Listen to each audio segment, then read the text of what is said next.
Être seul dans les airs face au vide et à soi-même.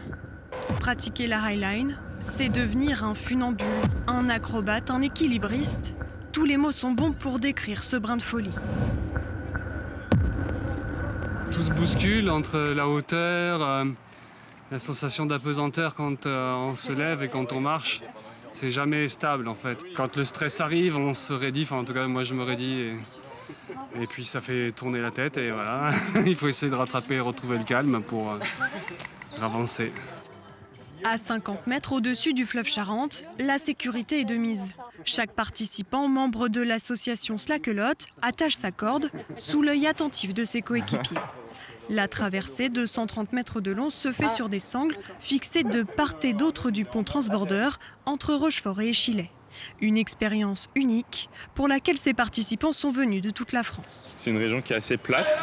Ça change qu'on a un peu moins de repères visuels et aussi beaucoup d'horizons. Donc, c'est moins pratique. On va dire que c'est un peu plus difficile, ça ramène un peu plus de sensations, mais ouais, c'est chouette.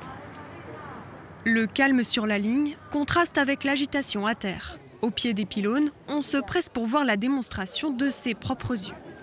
C'est joli parce que le cadre est très beau, donc en fait ça rend encore plus beau le lieu. C'est impressionnant, oui. Vous pourriez en faire, vous? Ah non, ou alors 1 mètre du sol. Ça tombe bien, un atelier d'initiation à la slackline est juste à côté. Là encore, il faut progresser sur une sangle sans l'aide d'aucun accessoire. Tu veux que je la descende? Ok, pas besoin. Déjà à l'aise. Ouais, c'est clair. Une future pro. Que l'on soit à quelques centimètres ou quelques dizaines de mètres du sol, l'important c'est d'apprendre à repousser ses limites.